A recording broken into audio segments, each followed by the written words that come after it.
That necklace. Where did you get it?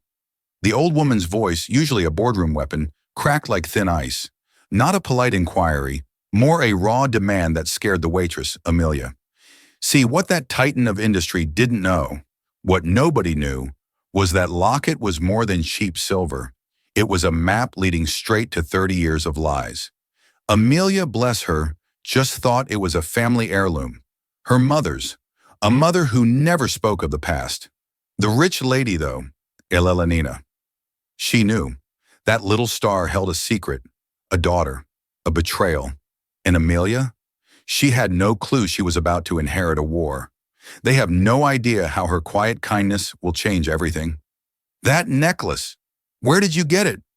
The old woman's voice, usually a boardroom weapon, cracked like thin ice.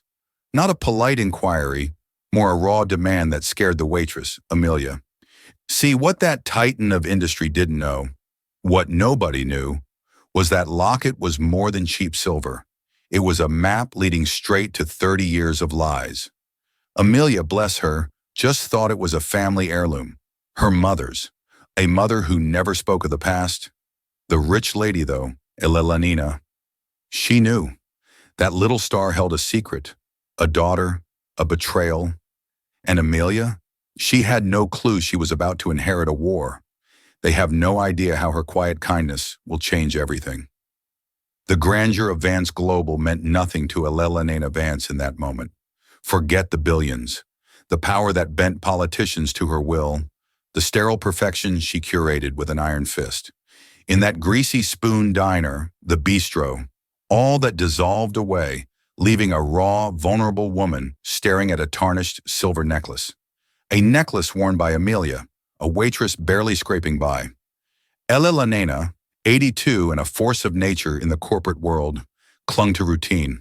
3 times a month, she abandoned her chauffeured limousine for a discreet black town car, ordering the driver to take her to this forgotten corner of the city. This pilgrimage wasn't about the food. It was a desperate grasp at the past, a whispered conversation with a ghost. The bistro was where she and her late husband, Richard, had shared their first real date. A far cry from the Vance Global headquarters, it was then a struggling diner, echoing with the dreams of 2 young, ambitious souls. Now Richard was 10 years gone, and their shared dream was a sprawling, multi-billion-dollar reality she sometimes wished she could escape. Settling into her usual corner booth, the weight of Elelanina's vast empire momentarily lifted, replaced by a sharper, more painful burden: grief. She swirled the ice in her water glass, the clinking a somber counterpoint to the diner's background hum. Richard's infectious laughter echoed in her memory, the playful glint in his eye as he'd sneak a fry from her plate. She longed for those simpler days. "More water, ma'am." Elelanina blinked, dragged back to the present. A young woman stood beside her table, a fresh carafe in hand. Amelia. Her face was etched with a gentle weariness, her brown hair pulled back in a ponytail that fought a losing battle against stray strands. The uniform, though clean, spoke of countless shifts, of a life lived on the margins. Elelanina recognized the fatigue that clung to those who toiled for survival, not legacy. "Yes, thank you," Elelanina murmured, her voice a surprising softness compared to the steel her board members knew so well. As Amelia leaned forward to refill her glass, a subtle movement caught Elelanina's eye. A flicker of silver nestled against the worn fabric of Amelia's uniform. A necklace, long and delicate. A unique charm. A star, a 5-pointed Polaris, shaped like a locket. Elelanina's breath hitched. Her hand, glittering with a diamond ring the size of a robin's egg, flew to her own bare throat. Impossible. It couldn't be. There was only one in existence. Richard had designed it, commissioned a renowned silversmith in Italy to craft it for their 10th anniversary. An exquisite, personalized masterpiece, representing his eternal guiding star. He called her his Polaris, the necklace. Elelanina's voice was a raw, rasping whisper, the air thick with disbelief. The diner's sounds seemed to fade, the clatter of silverware, the murmur of conversations all dissolving into a muted hum. Amelia straightened, a flicker of polite confusion on her face. She instinctively touched the star locket. "Oh, this. I'm sorry. Is it unprofessional? I can tuck it in." "No," Elena managed, her voice cracking. Her eyes, usually sharp and analytical, swirled with a tempest of conflicting emotions. She leaned forward, fixated on the jewelry. She could discern the faint, familiar scratches on its surface, the slight thinning of the chain near the clasp. It was undoubtedly, impossibly, she had to know, had no criminal history. She was, by all accounts, a decent person. But Sterling was paid to find something, and if he couldn't find it, he was adept at creating it. He discovered that 2 years prior, Amelia had been in a minor car accident. The other driver, a man named Marcus Thorne, had been aggressive and claimed she was at fault. The insurance handled it, but not before Thorne had made a scene. Sterling saw an opening. He contacted Marcus Thorne, a man with a gambling problem and a perpetually empty wallet. For a few thousand in cash, Thorne was more than happy to change his story. He would now claim that Amelia had tried to bribe him at the scene, offering him cash to not call the police because she'd been drinking. It was a lie, but it was a believable one. Beatrice was delighted. It wasn't a felony, but it was enough. It painted a picture of a deceitful, manipulative person. It was a seed of doubt they could plant in Elena's mind at the perfect moment. Meanwhile, Amelia remained oblivious to the plot against her. Her biggest struggle was with her own identity. One day she was a waitress, the next the potential heirs to a billion-dollar fortune. The whiplash was severe. One afternoon, Mr. Abnethy, the family lawyer, a kind elderly man with gentle eyes, requested a meeting with her. "Mrs. Vance has instructed me to begin the process of recognizing you as her legal heir, pending the DNA results," he explained calmly. "This involves setting up trusts, understanding tax implications. It's a significant undertaking." Amelia felt a wave of nausea. Trusts, taxes. "Mr. Abernathy, I still don't know how to use the coffee machine in the kitchen. It all feels wrong, like I'm an imposter." "You are not an imposter, my dear," he said gently. "You are family. But be warned, with a family like the Vances, that title comes with as much conflict as it does comfort. Julian and Beatrice will not accept you easily." His words were prophetic. Later that day, Amelia was in the garden watching Leo play when Beatrice approached her. A false, sweet smile plastered on her face. "Enjoying the grounds?" Beatrice asked, her tone dripping with condescension. "You and your son have certainly made yourselves at home." "Leo loves it here," Amelia replied politely, refusing to be baited. "I'm sure he does," Beatrice purred. "Children love shiny things, and you, Amelia, seem to have found the shiniest toy of all." She leaned closer, her voice dropping to a conspiratorial whisper. "A word of advice. Take a settlement. Elena will give you a few million to disappear. It would be enough to set you and your boy up for life. Take the money and run. Because if you stay, if you try to take what belongs to my husband, I will make your life a living hell. I will dig up every mistake you've ever made and broadcast it to the world. You won't just lose the inheritance, you'll lose your dignity too." The threat was undisguised a declaration of war. Amelia stared at her, horrified but resolute. "This isn't about the money for me. It's about my grandmother." Beatrice laughed a sharp, ugly sound. "Oh, you poor, naive girl. You have no idea what you're up against." She turned and walked away, leaving Amelia standing in the beautiful sunlit garden, a cold dread seeping into her heart. The wait for the DNA results was now a ticking time bomb. The day the DNA results were due to arrive, the atmosphere in the Vance mansion was electric with tension. It felt less like a family home and more like the headquarters of two opposing armies waiting for a critical dispatch from the front line. Eleanor had requested everyone gather in the library, the same room where the drama had begun. She sat in her large armchair by the fireplace, Amelia and a quiet, nervous Leo on a sofa nearby. Julian and Beatrice took seats on the opposite side of the room, their posture rigid, their faces grim. Mr. Abernathy arrived precisely at 3:00 p.m. He was a man accustomed to high-stakes situations, but even he seemed to feel the oppressive weight in the room. He carried a single sealed manila envelope. "Good afternoon," he said, his voice a calm anchor in the stormy silence. I have the results from the lab. All eyes locked on the envelope. It contained more than just a scientific finding. It held the future of the Vance dynasty. Julian leaned forward, his knuckles white as he gripped the arms of his chair. Beatrix's painted smile was tight, her eyes like chips of ice. Amelia held Leo's small hand, her own palm sweating. Mr. Abernathy carefully broke the seal and pulled out a single sheet of paper.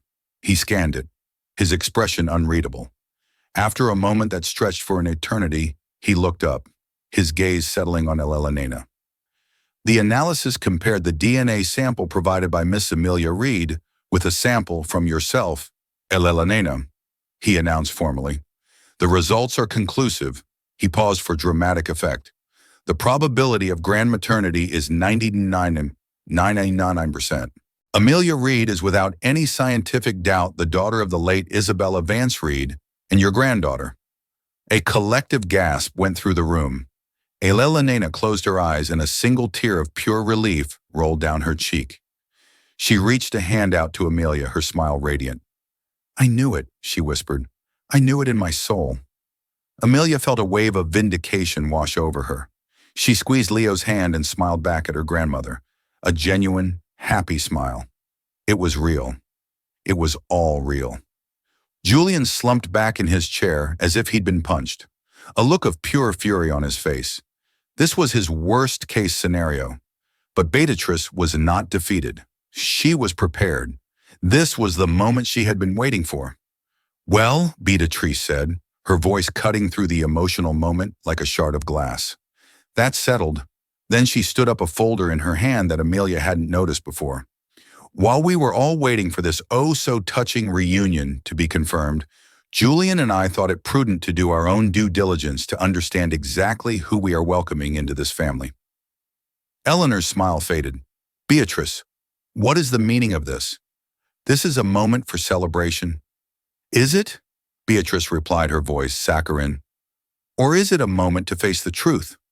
You see, Elena, you may have found your blood, but you have no idea who this woman really is. She opened the folder. We hired a private investigator, Robert Sterling. Very thorough. She pulled out a document and began to read. Let's see. Amelia Reed, a string of low-paying jobs, constantly behind on rent. But this is the interesting part. 2 years ago, on May 14th, a traffic accident on a Brooklyn street. The other driver, a Mr. Marcus Thorne. Amelia's blood ran cold. She remembered the incident, the belligerent man who had yelled at her. According to Mr. Thorne's sworn affidavit, Beatrice continued, her eyes gleaming with triumph. Ms. Reed was erratic and smelled of alcohol. When he threatened to call the police, she offered him $500 in cash to forget the whole thing, an attempt to bribe a man to cover up a DUI. How resourceful. The accusation was a bombshell. It was a complete and utter lie, but it was presented with such authority, a sworn affidavit, that it sounded damning. That's not true, Amelia cried out, jumping to her feet. He's lying. The man was a maniac. He screamed at me, but I was not drinking. I never offered him money. Of course you'd say that, Julian chimed in, rising to stand with his wife. You're a born liar. Your whole life has been a struggle, scourging for money. The opportunity arises. You try to lie and cheat your way out of trouble. It's in your character. Elena looked from Julian and Beatrix's smug faces to Amelia's panicked one. A flicker of doubt, a tiny poisonous seed was planted. She had been so blinded by hope, so desperate to believe in this fairy tale. Had she been naive, she thought of her own world, a world of contracts, betrayals, and ruthless ambition. People lied for far less than $1 billion inheritance. Amelia, is there any truth to this? Elena asked, her voice faltering. The question itself was a betrayal, and it shattered Amelia's heart. Tears sprang into Amelia's eyes. Tears of hurt and fury. After everything, after the DNA test, after opening her life to this family, to have her grandmother, the one person she was beginning to trust, look at her with suspicion. It was too much. You believe them? She whispered, her voice choked with emotion. She looked at Elena's conflicted face and saw that the seed of doubt was already taking root. The joy of the moment was gone, poisoned by a calculated lie. Beatrice had won this round. She had successfully turned a moment of reunion into one of accusation and mistrust. Amelia shook her head, a profound sense of despair washing over her. "I can't do this," she said, her voice barely audible. She took Leo's hand, pulling him close. "I don't want your money. I don't want any of this." She turned and fled the library, leaving behind a stunned silence, a triumphant Beatrice, and a heartbroken old woman whose greatest hope had just been corrupted by a venomous lie. Amelia's retreat back to the guest suite was a flurry of tearful, desperate packing. She threw her and Leo's meager belongings into their old, worn duffel bags. The luxurious room, which had once felt like a dream, now felt like a prison of judgment and suspicion. Leo, confused and scared by his mother's tears, just hugged his new teddy bear, a gift from Elena, and watched in silence. "We're going home, sweetie," Amelia said, trying to keep her voice steady. "Back to our real home." Her resolve was absolute. She could endure poverty. She could endure hardship. But she would not endure being called a liar and a cheat. She would not subject her son to a family that would use him as a pawn in their cruel games.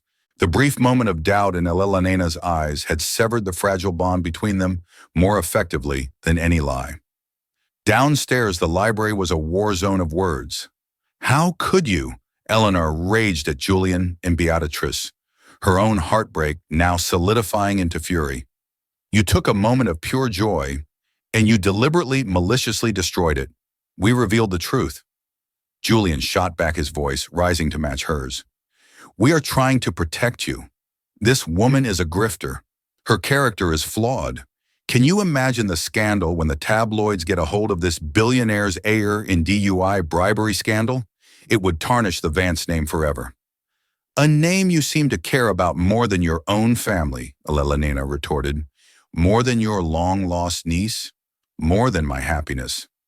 My primary duty is to this company, this legacy," Julian thundered. "Something you taught me. You can't let sentimentality cloud your judgment and put everything Richard and you built at risk for some waitress." Their argument was interrupted by a soft knock on the library door. It was Charles the butler. His face was grave. "Mrs. Vance, I apologize for the intrusion," he said. "Ms. Reed has packed her bags. She is waiting for a taxi by the front gate." Elena's heart plummeted. She was leaving. The realization struck her with the force of a physical blow. She was about to lose her family all over again, this time because of her own hesitation, her own son's cruelty. She had to stop her. As Eleanor rushed from the room, Amelia was in her suite doing one last sweep. She opened a closet to make sure she hadn't left anything. Tucked away on the top shelf was a battered cardboard box she had brought from her apartment, the one containing her mother's few possessions. She hadn't had the heart to look through it since moving in. Now something compelled her to open it. Inside were old sketchbooks, dried paintbrushes, and a bundle of letters tied with a faded ribbon. They were addressed in her mother's elegant script to Mrs. Elena, Vance Estate, New York. They had never been sent. The postmarks were all from 30 years ago. With trembling hands, Amelia untied the ribbon and began to read to the first one. "Dearest Mother, I hope this letter finds you. I've tried calling, but no one ever puts me through. I am so sorry for the things I said. I was angry and hurt, but I never stopped loving you. Daniel and I are struggling, but we are happy. I wish you could see that. I wish you could meet him. He is kind and good. Please, Mother, just talk to me." Amelia's breath caught in her throat. Her mother had tried to reconcile. She read another letter dated a few months later. "Mother, something wonderful has happened. I'm pregnant. You're going to be a grandmother. I know you must be angry with me, but I hope the news of a grandchild will soften your heart. I want my child to know you and to know Father. Daniel is so excited. We want to come home. I've left a dozen messages with Julian's assistant. Has he not passed them on? Please call me at this number." A cold dread washed over Amelia as she read the line again. "I've left a dozen messages with Julian's assistant." She frantically tore through the other letters. They told a story of increasing desperation. Letters about Daniel getting sick with a fast-acting cancer. Letters begging for help, not for herself, but for him. And then the final heart-wrenching letter. Mother Daniel is gone. He died this morning. I am alone and I am 7 months pregnant. I have nothing. I called the main house again today, desperate to speak to you. Julian answered. He told me you wanted nothing to do with me. He said you told him that my choices had consequences and that I was to never contact the family again. He said you had disowned me. My heart is broken, Mother, not just for losing Daniel, but for losing you too. I won't bother you again. I will raise this baby on my own. Goodbye. Your daughter, Isabella. The letter fell from Amelia's numb fingers. It wasn't just a misunderstanding. It wasn't just a fight. It was a deliberate, calculated act of sabotage. Julian had intercepted the calls. He had lied to Isabella, telling her she was disowned. He had lied to his parents, letting them believe their daughter had simply vanished without a trace. He had single-handedly destroyed his own family to secure his position as the sole heir. At that moment, Elena burst into the room, her face etched with panic. Amelia, please don't go. We can sort this out. I was wrong to doubt you. Please. Her words died in her throat as she saw the letters scattered on the floor and the look of cold, devastating realization on Amelia's face. Amelia simply picked up the last letter and handed it to her grandmother. Eleanor's hands shook as she read her dead daughter's final words. She read about the calls about the pregnancy, about Daniel's death, but it was the part about Julian that made her world collapse. The lie. The cruel, unforgivable lie.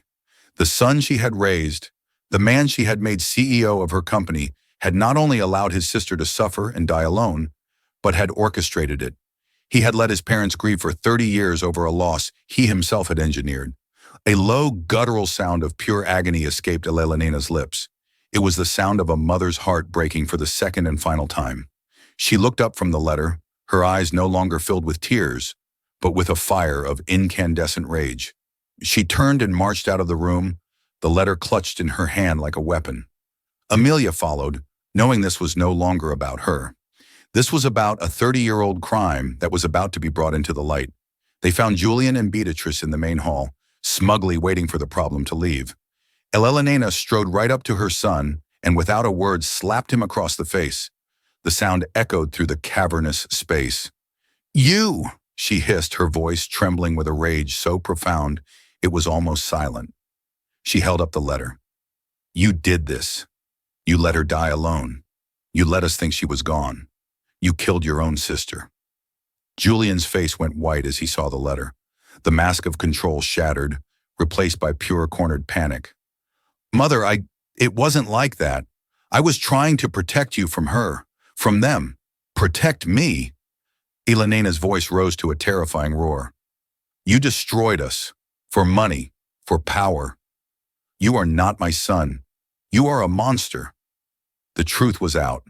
Ugly, brutal, and undeniable. The foundation of the Vance family had cracked open, revealing the rot and betrayal that lay at its core. The aftermath of the revelation was swift and brutal. In the cold light of his treachery, Julian Vance withered. His denials were weak, his excuses pathetic. Beatrice, seeing her entire world of wealth and status evaporating before her eyes, tried to distance herself, claiming she knew nothing of Julian's decades-old secret. But Elena was finished with them both. Get out, Eleanor commanded, her voice devoid of all emotion, save for a chilling finality. Get out of my house. Mr. Abernathy will contact you tomorrow regarding your severance from the company and your disinheritance. You will receive nothing. You are no longer a part of this family. Julian and Beatrice stood there, stripped of their power, their future annihilated by a bundle of old letters. They left the mansion that day with nothing but their expensive clothes and the public disgrace that was sure to follow. The Vance empire had a new direction, and they were not a part of it. In the quiet that followed their departure, Elena turned to Amelia. The old woman looked fragile, aged by the terrible truth. Yet there was a new clarity in her eyes. She walked over to Amelia and took both of her hands.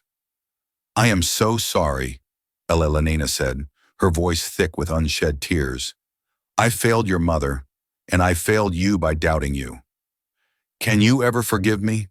Amelia looked at the broken woman before her, the woman who was her grandmother, and saw not a billionaire or a matriarch, but just a mother who had lost her child. All the anger and hurt she had felt melted away, replaced by a deep shared sorrow. "There is nothing to forgive," Amelia whispered, squeezing her hands. "You didn't know. We were both lied to." That moment marked the true beginning of their family. The weeks that followed were not about lawyers and trust funds, though Mr. Abernathy handled all of that quietly in the background, officially installing Amelia as the primary heir to the Vance fortune.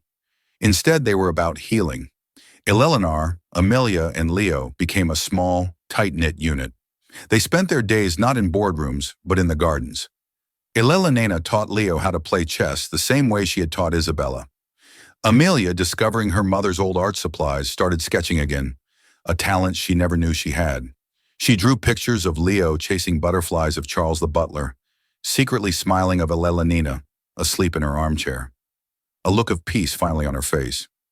One evening, Eleanor found Amelia sitting by the fireplace, the Polaris locket in her hands. "Your mother was supposed to give that back to me on her wedding day," Eleanor said softly. "It was a tradition I wanted to start. The matriarch passes it to her daughter, who passes it to hers. It's a symbol of our guiding star, the love that leads us home." She gently took the locket from Amelia's hand. "It was mine. Then it was Isabella's. Now, Amelia, it is yours." She carefully fastened the silver chain around Amelia's neck. "Wear it not as a memory of what we lost, but as a promise of what we have found." Amelia touched the star, its cool metal, a comfort against her skin. It was no longer just a piece of jewelry. It was her history, her future, her connection to a line of strong women she was now proud to be a part of. The mansion, once a cold and intimidating palace, slowly became a home filled with laughter. Leo's shrieks of joy echoing in the halls, Amelia's quiet chuckles, and Eleanor's warm, contented sighs. The ghosts of the past had not vanished, but they no longer haunted the rooms. Instead, they were cherished memories integrated into the fabric of a new, stronger family. Eleanor Vance, the billionaire who had everything, had finally found the one thing she truly needed, the unconditional love of her family. And Amelia Reed, the waitress who had nothing, discovered that her greatest inheritance wasn't the money, but the grandmother who had been waiting for her all along, guided home by the light of a silver star. In the end, this wasn't a story about a lost fortune being found, but about a lost family being reunited. It's a powerful reminder that the most valuable treasures we possess are not kept in vaults but in our hearts. The story of Eleanor, Amelia, and Leo teaches us about the devastating power of secrets, the corrosive nature of greed, and the incredible healing power of forgiveness and second chances. It proves that it's never too late to right a wrong, and that the bonds of family, though they may be stretched and tested, can ultimately endure even the deepest betrayals. If this story touched your heart, please let us know in the comments below. What would you have done in Eleanor's position? Have you ever witnessed a moment that changed someone's life forever? We'd love to hear your thoughts. And if you want more incredible true life stories that will inspire and move you, please hit that like button. Share this video with someone who needs to hear it, and don't forget to subscribe to our channel and turn on notifications. Thank you for watching.